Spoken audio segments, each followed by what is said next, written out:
Hello friends, स्वागत करता हूं मैं आप सभी लोगों का एक नए वीडियो में। आज हम लोग बात करने वाले हैं यूपीपीएससी के एक्साइज इंस्पेक्टर की। ये पद बड़ा ही महत्वपूर्ण होता है, लेकिन फिर भी मैंने थंबनेल में लिख रखा है कि इस पद को सोच समझ कर भरे। ऐसा क्यों मैंने लिखा, ये जानने के लिए आपको ये वीडियो देखना होगा। तो आइए शुरू करते हैं आज का वीडियो। देखिए, हम लोग बात कर रहे हैं यूपीपीएससी के एक्साइज इंस्पेक्टर की। अगर हम लोग ग्रेड पे की बात करें तो अन्य पदों के मुकाबले इसका ग्रेड पे काफ़ी कम होता है। 4600 ग्रेड पे की नौकरी होती है ये, ठीक है। इंस्पेक्टर लेवल का पद है और बड़ा ही महत्वपूर्ण पद है।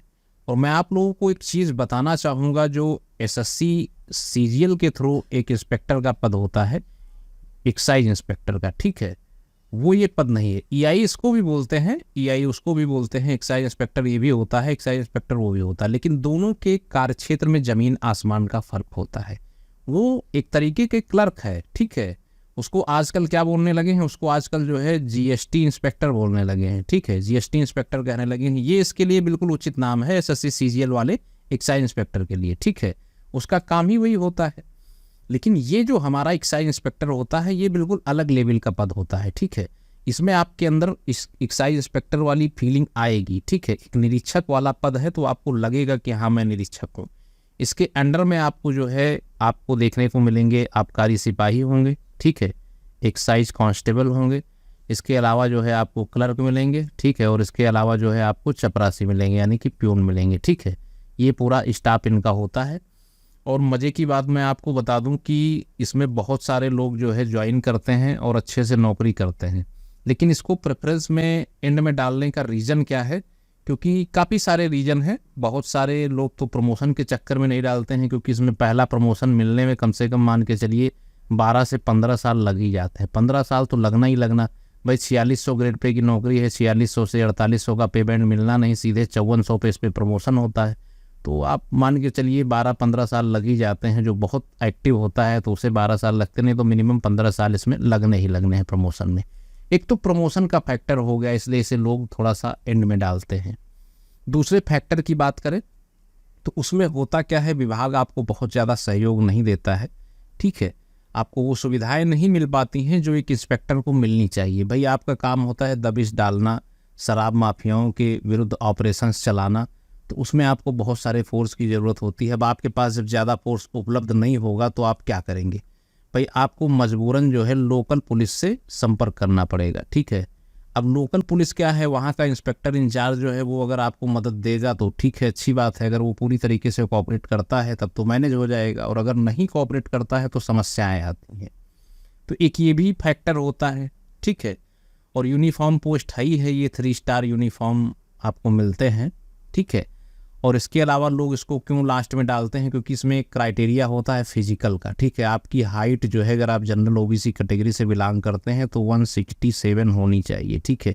बहुत सारे लोग शॉर्ट हाइटेड होते हैं जिनकी हाइट कम होती है, तो वो लोग भी इसे प्रेफरेंस में एंड में ही डालते हैं, ठीक है। और थोड़ी सी हैट्रिक जॉब है, ठीक है, 24 घंटे ड्यूटी होती है और काम का प्रेशर बहुत रहता है। इस वजह से थोड़ा सा इसे लोग नीचे के पदों में डालते हैं, ठीक है। और एक चीज़ मैं बताना चाहूँगा, बहुत सारे लोग हैं जो लोग एक्साइज इंस्पेक्टर पद पे भर्ती हुए, उसके बाद अपने मूल पद पे चले गए, अच्छे अच्छे पदों पे थे, एक्साइज इंस्पेक्टर के लिए गए और फिर वापसी मार दिए, ठीक है। जैसे हम लोग बात कर लें, मैं आपको बताना चाहूँगा कि जैसे हम लोग बात करें 2018 बैच की, ठीक है, तो 2018 बैच में एक थे रमेश कुमार यादव, ठीक है। ये पहले क्या थे, ये पहले थे जीआईसी प्रिंसिपल, ठीक है, जीआईसी प्रिंसिपल थे। इन्होंने क्या किया, एक्साइज इंस्पेक्टर ज्वाइन किया, उसके बाद में इनको समझ में नहीं आया तो फिर से अपने मूल पद जीआईसी प्रिंसिपल पे वापस चले गए। प्रतिभा शर्मा की बात करें तो प्रतिभा शर्मा भी जो है एक्साइज इंस्पेक्टर भर्ती हुई थी और बाद में इनका जो है बीडीओ पे चयन हो गया, ठीक है, बीडीओ में हो गया, यानी ब्लॉक डेवलपमेंट ऑफिसर पे हो गया, तो इन्होंने भी विभाग को छोड़ दिया। अगर हम लोग 2021 की बात करें, ठीक है, 2021 की बात करें तो शुभम शुक्ला थे एक्साइज इंस्पेक्टर, ठीक है। इससे पहले ये क्या हुआ करते थे, इससे पहले ये थे बीएसए, बेसिक शिक्षा अधिकारी थे। इससे इस पद पे रहते हुए इन्होंने एक्साइज इंस्पेक्टर ज्वाइन किया, फिर इनको समझ में नहीं आया एक्साइज इंस्पेक्टर, तो फिर से बीएसए पद पे वापस चले गए। एक पृथ्वी सागर थे, ये क्या थे, ये आपके जो है प्राथमिक टीचर थे, ठीक है, प्राथमिक टीचर थे, प्राथमिक शिक्षक जिसे बोलते हैं। इन्होंने प्राथमिक शिक्षक पे काम करते हुए एक्साइज इंस्पेक्टर ज्वाइन किया, समझ में नहीं आया, फिर से प्राथमिक शिक्षक बन गए, ठीक है। अवनीश कुमार यादव की बात करें, ये क्या थे, ये जो है आपके समाज कल्याण अधिकारी थे, ठीक है, समाज कल्याण अधिकारी थे अवनीश कुमार यादव जी। इन्होंने एक्साइज इंस्पेक्टर ज्वाइन किया, समझ में नहीं आया, पुनः वापस बन के जो है समाज कल्याण अधिकारी वापस लौट गए बन के, ठीक है। फिर बात करें विनय सिंह थे, ये क्या थे, आरओ थे, और ऐसे वैसे आरओ नहीं थे, उत्तर प्रदेश सचिवालय में आरओ थे, ठीक है। उन्होंने जो है एक्साइज इंस्पेक्टर ज्वाइन किया, समझ में नहीं आया, पुनः अपने मूल विभाग आरओ यानी समीक्षा अधिकारी में वापस लौट गए। देखिए एक रूल होता है, किसी दिन मैं इसमें डिटेल वीडियो में आप लोगों से चर्चा करूंगा अगर आप लोग कहेंगे तो, अन्यथा फिजूल का ज्ञान देने की आवश्यकता नहीं है। एक रूल ये होता है कि ऐसे लोग जो किसी ना किसी विभाग में नौकरी करते हैं और आयोग की परीक्षा दे करके दूसरे विभाग में जाते हैं, तो उन्हें क्या होता है, उन्हें मूल पद में जाने के लिए 2 साल तक का समय दिया जाता है। कितने साल का? 2 साल, ठीक है, 2 ईयर्स का जो है टाइम पीरियड दिया जाता है। इस पीरियड के अंतर्गत अगर इस पीरियड के अंदर जो है अगर उन्होंने एप्लीकेशन दे दी और नियोक्ता विभाग जो होता है अगर वो स्वीकार कर लेगा तो उनकी जो है अपने मूल विभाग में वापसी हो जाती है। सपोज करिए आप जो है एसडीएम बने हैं, एसडीएम के बाद में आप जो है आपका सिलेक्शन हो गया एक्साइज इंस्पेक्टर पे। अब आपने एक्साइज इंस्पेक्टर ट्रेनिंग वगैरह की और मान के चलिए 2-4 महीने नौकरी किया, 1 साल नौकरी की, 1.5 साल नौकरी की, अगर आपको समझ में नहीं आता है तो आप पुनः जो है अपने मूल पद यानी कि एसडीएम के पद पे वापस लौट सकते हैं, बशर्ते 2 साल का समय पूरा नहीं होना चाहिए, आपने विभाग को लिखित में दे रखा हो, ठीक है। तो ये सारे कुछ रूल्स होते हैं, मैं आप लोगों को बता दूंगा अगर आप लोग चाहेंगे तो, ठीक है, अन्यथा की दृष्टि में बताने का कोई औचित्य ही नहीं। खैर मेरा बताना काम है, आप लोग जैसा बोलेंगे वैसा हो जाएगा।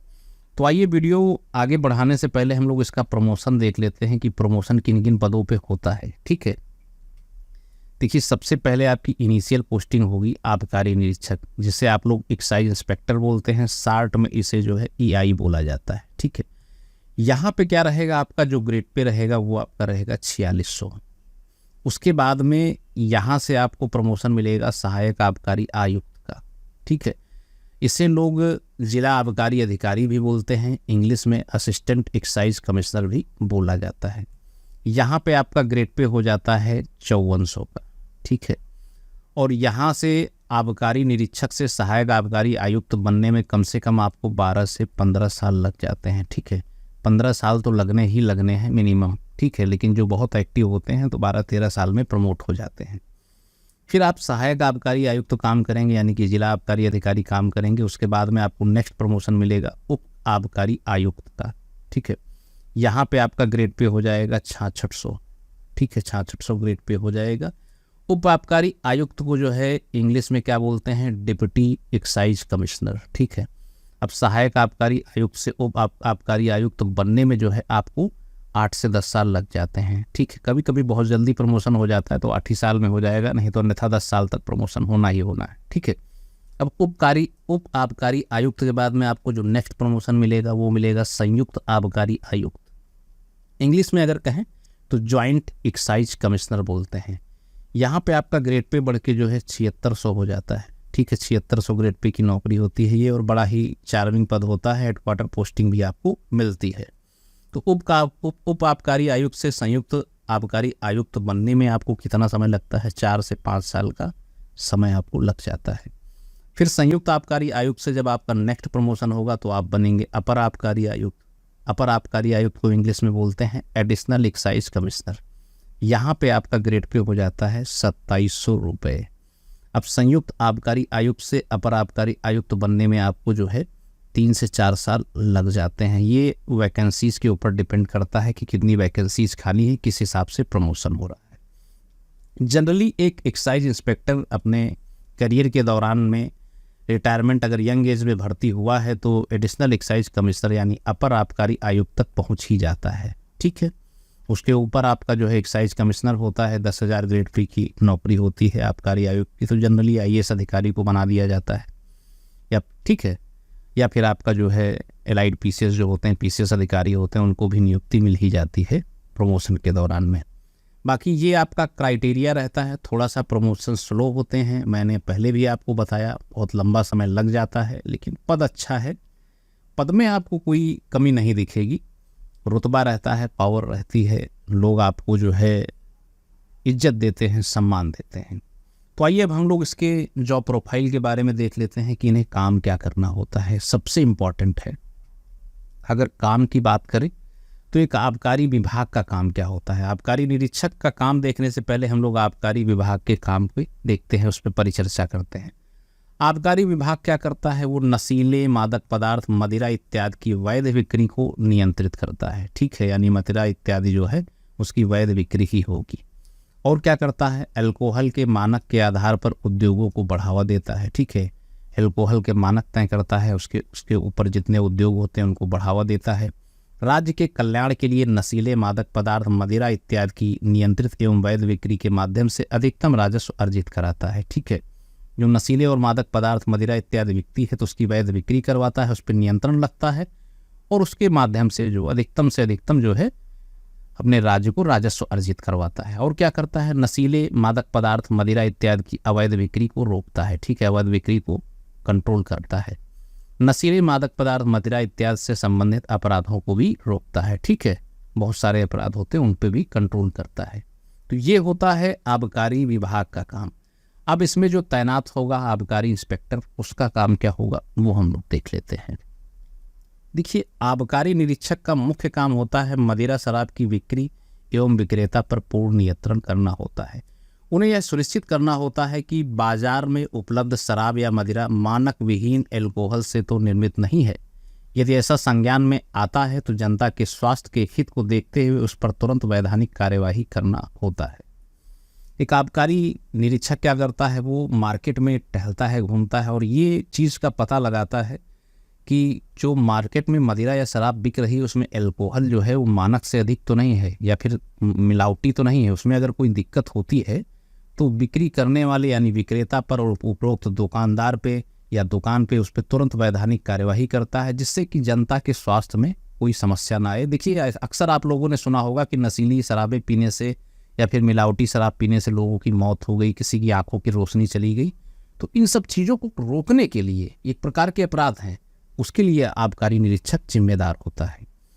आबकारी निरीक्षक मदिरा शराब माफियाओं के विरुद्ध कार्यवाही के लिए उत्तरदायी होता है। वह यह भी सुनिश्चित करता है कि बाजार में विक्रय की जाने वाली शराब या मदिरा उचित मूल्य से अधिक मूल्य पर तो बिक्री नहीं की जा रही है। बहुत से शराब माफिया होते हैं जो लोग गैर कानूनी जो है अवैध शराबों की सप्लाई करते हैं, तो उनको कंट्रोल करना, उनके विरुद्ध कार्यवाही करना उसका काम होता है। और ये भी देखता है कि ऐसा तो नहीं कि लोग जो है शराब की जो खुदरा मूल्य है, जो उसका उचित मूल्य है, उससे अधिक मूल्य पे तो नहीं बिक्री कर रहे हैं। अगर बिक्री कर रहे हैं तो उस पर भी वो कार्यवाही करेगा। फिर क्या है, एक्साइज इंस्पेक्टर अपने क्षेत्र में अवैध शराब निर्माण को रोकता है एवं यह सुनिश्चित करता है कि उसके क्षेत्र में शराब की तस्करी ना हो। एक एक्साइज इंस्पेक्टर का काम होता है कि जो अवैध शराब होती है उसको निर्माण ना होने दे, उसको रोकता है और ये भी सुनिश्चित करता है कि शराब की जो है तस्करी तो नहीं हो रही भाई, है ना, वो भी देखता है। आबकारी निरीक्षक जिला प्रशासन द्वारा आवंटित बियर, अंग्रेजी एवं देसी शराब की बिक्री नियमानुसार कराता है एवं मिलावटी शराब की बिक्री पर प्रतिबंध लगाता है। अब जो जिला प्रशासन द्वारा आवंटित होती है, बियर है, अंग्रेजी शराब है, देसी शराब है, उसकी बिक्री जो है रूल के अनुसार करवाएगा एक्साइज इंस्पेक्टर। और जो मिक्स्ड शराब होती हैं, मिलावटी शराब होती हैं, उनकी बिक्री पे प्रतिबंध लगाएगा। आबकारी निरीक्षक जिलाधिकारी एवं उप जिलाधिकारी के निर्देशों पर अवैध शराब के कारोबारियों के विरुद्ध अभियान चलाकर छापेमारी करते हैं। यदि कोई गंभीर प्रकरण सामने आता है तो आबकारी अधिनियम के अंतर्गत मुकदमा पंजीकृत करवाते हैं। एक्साइज इंस्पेक्टर क्या करेगा, डीएम और एसडीएम के निर्देशों पे अवैध शराब कारोबारियों के विरुद्ध जो है अभियान चला के छापेमारी करते हैं। अगर कहीं से उनको लगता है कि कुछ गड़बड़ हो रहा है तो उनका अपना आबकारी अधिनियम होता है, उसके अंतर्गत जो है मुकदमा दर्ज करवा देते हैं और कार्यवाही करते हैं। फिर क्या है, आबकारी निरीक्षक शराब की दुकानों को चिन्हित करते हैं जिससे किसी मदिरा की दुकान पर अवैध या मिलावटी शराब बिक्री ना होने पाए।